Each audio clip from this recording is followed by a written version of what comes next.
How's it going, guys? Cameron here with Canadian Gamer, coming at you with another video. Trying to thin out the collection here. So today we're at the thrift store, and we're gonna drop these games off. You know, I kind of hate to part ways with a Genesis game, even a bad one, but this one is really bad, and I don't need it in my collection. So I'm gonna get rid of this one. Caesar's Palace, very horrible game, terrible.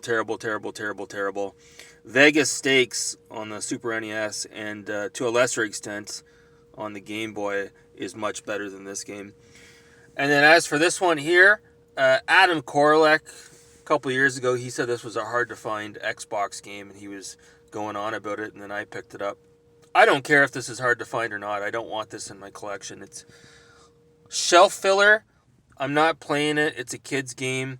I see it all the time for the PlayStation 2, so I really don't care. I don't want this in my collection.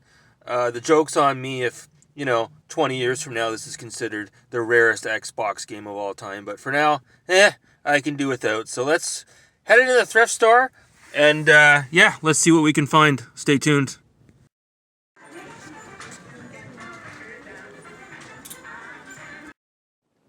Sweet fancy Moses. Just headed down to the beach here. It's fucking freezing out, and we're in April here, soon to be May, and it's still cold out. Unbelievable. So I just wanted to talk a little bit about my video I had posted, talking about not so much, well, a little bit of CM Retro, but we were talking about people that go to the thrift store and they acquire goods just to flip them on the secondary market, or whatever you want to call it, eBay.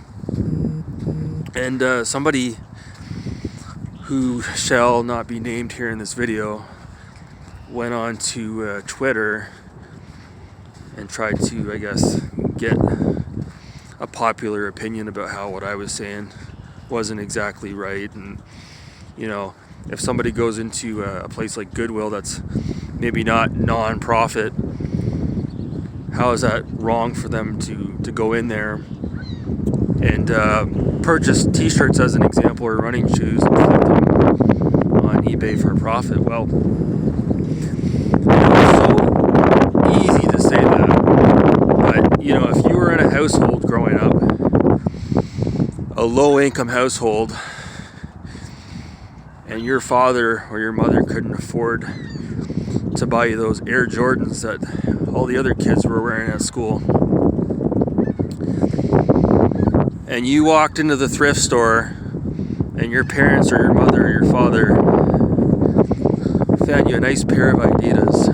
Maybe they weren't brand new, but they were pretty damn nice for a 5-year-old.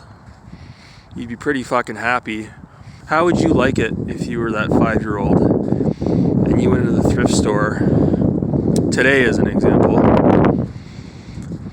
and you saw a pair of Adidas, but before you could get your hands on it, some greasy scalper, some greasy reseller, grown-ass man who probably works full-time, grabbed those pair of shoes and ran up to the cash with his 20% off coupon just so he could run home and resell those running shoes on eBay. So, before you cast judgment, and you gotta assume,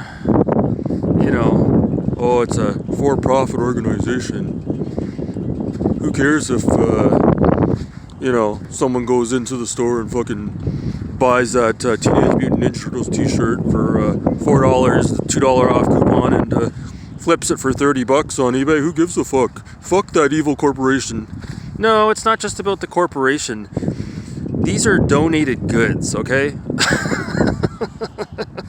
People, use your fucking head. These are donated goods, okay? Maybe not everybody going in there is hard up, but there are some families, even in the year 2022, that go into the thrift store and are not well off. And how would you like it? Put yourself in somebody else's shoes.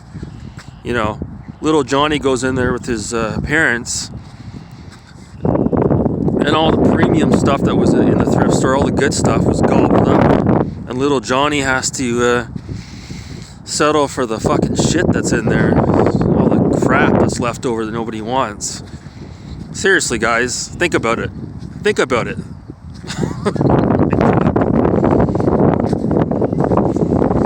Alright, so we'll head back to the games room and I'll show you guys what I picked up.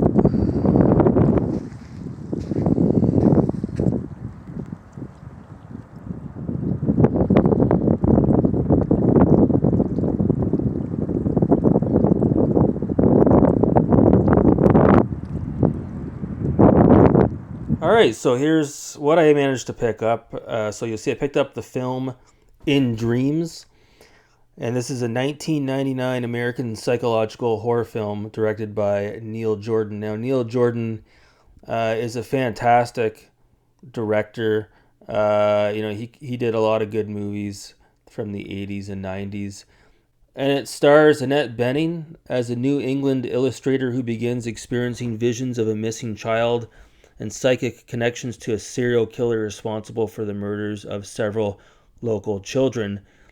The film features supporting performances by Robert Downey Jr., Aidan Quinn, and Stephen Rea.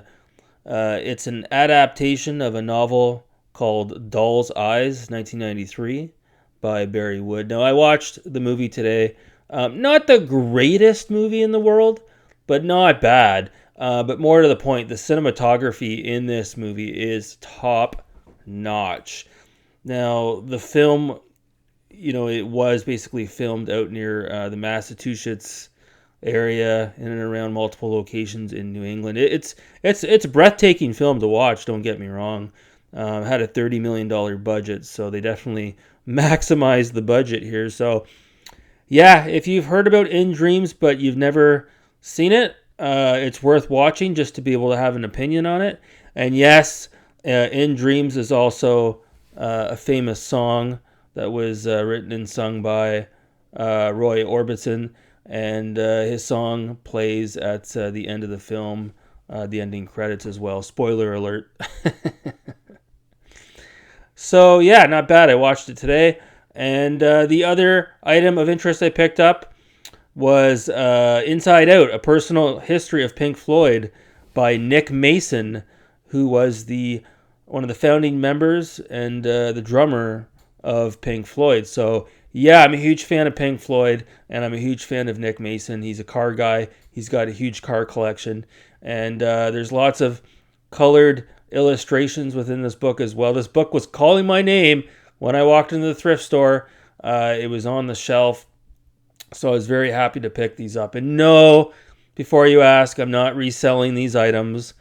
I'm going to donate them back to the thrift store once I'm done with them, okay? Anyways, guys, that's going to do it for this video. Thanks so much for watching. Have a good night.